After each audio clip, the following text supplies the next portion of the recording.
Guys, frequently asked questions video number 2. I'm just going to cut right into it, starting out with question number 1.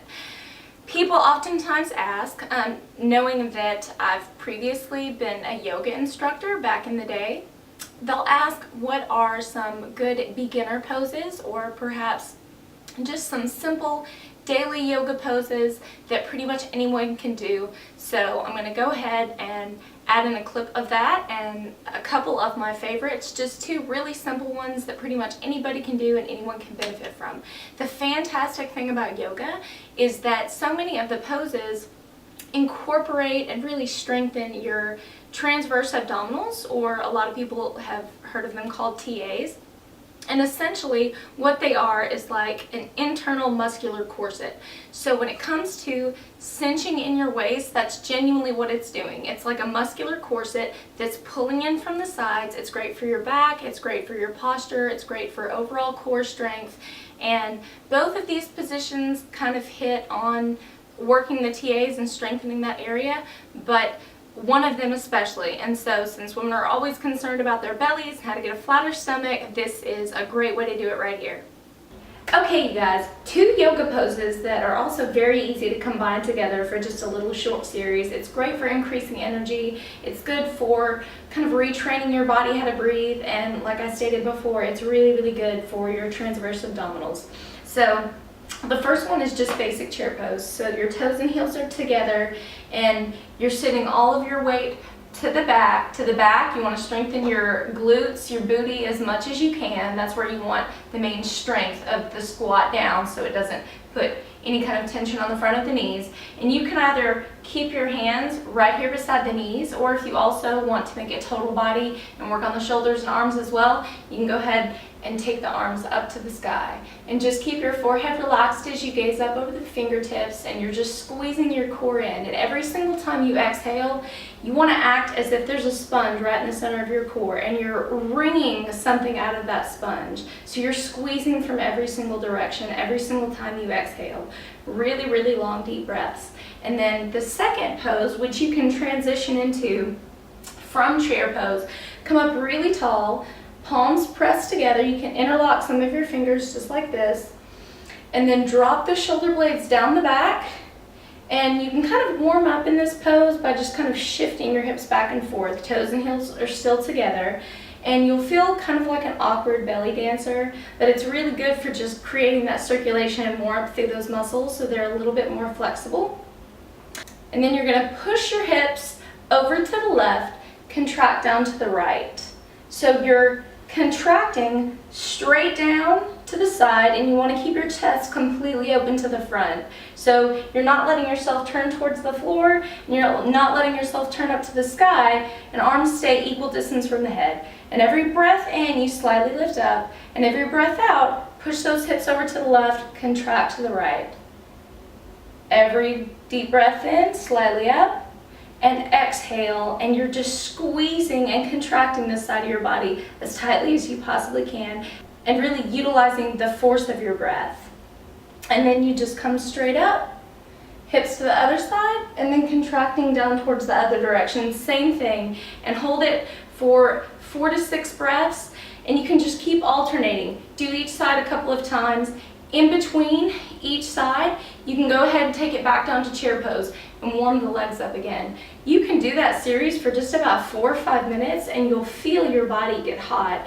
And it also just leaves your core feeling awesome. Just allows you to stand up with a little bit better posture, and everything feels more pliable and a little bit longer. And it's just really great for lengthening everything out through your core, and it utilizes that contraction, but then it also lengthens it back out. So it's just really balanced that way. Both of these are awesome. If you guys have any more questions about either of these positions and poses, or perhaps how to combine them together, then just let me know and I'll answer and give you guys any help that I need to. Question number 2 is getting asked really frequently, what is the best diet? And that's not an easy answer. I can sum it up in saying that when it comes to diets per se and specific books geared towards very strict guidelines, which cut out a lot of food groups, and oftentimes they're extremely low calorie. I don't think those are good for anybody. I don't think there's any one diet out there that will completely meet everybody's needs. The body is far more complicated and intricate than that, and there's no one diet for everybody.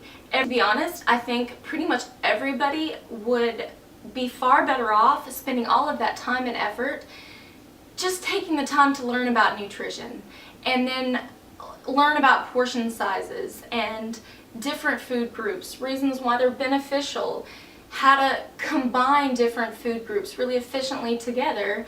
And they're taking it a little bit of a step further is really utilizing body awareness to figure out exactly what fuel your body as a unique individual the most efficiently. What makes you feel the best? What particular food groups do you not really feel very good when you eat? There are some people that thrive on vegan diets and they swear that's the best that they've ever felt. They're full of energy, they feel awesome. And then you have other individuals that try as hard as they can and try multiple times for reasons beyond just diet, and they feel like death warmed over. We're all different, we all need different things. Learn about nutrition, and then from there gear it specifically towards you. Question number 3, I also get asked pretty frequently and just recently, when is the best time to eat surrounding a workout? Is it better to eat beforehand or is it better to eat afterwards? And that answer also gets a little bit complicated because it depends on when you're going to be exercising, and it also depends on your specific blood sugar tendencies. So if you're somebody that's, say, hypoglycemic, you're probably going to have to structure things a little bit differently to make sure that your blood sugar is stabilized. Some people, if they're starting their day off with a workout first thing, they can, and it can be effective in some ways, start out their day with a workout and then eat breakfast right after. Some people can't do that. They find that they get kind of nauseated and their blood sugar plummets in the middle of the workout. For those individuals, it's good to eat something light beforehand. I will just say this. I do not recommend working out when you still have food on your stomach. So let's say you're doing an afternoon workout.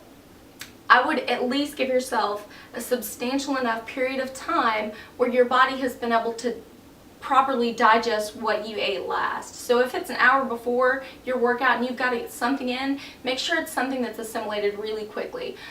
When you're starting a workout with food still on your stomach, not only will it kind of create a bit of a heaviness, but that's also when you have to struggle with heartburn, acid reflux, and it pretty much just feels like you've got rocks in your belly. And instead of the energy being spent trying to digest that food, that energy can go towards your workout, which I know I personally always feel just lighter and stronger when I don't have food actually on my stomach, but my body still has that energy and strength because I've fueled it efficiently. Once again, I hope that you guys have been able to get something useful out of this that will benefit you in your own personal fitness journey, and I hope you guys have an awesome, wonderful day. Please continue to send me questions as well as subscribe and thumbs up what you like, and I'll continue doing everything I can for you all. So have a great day and I'll see you soon. Bye.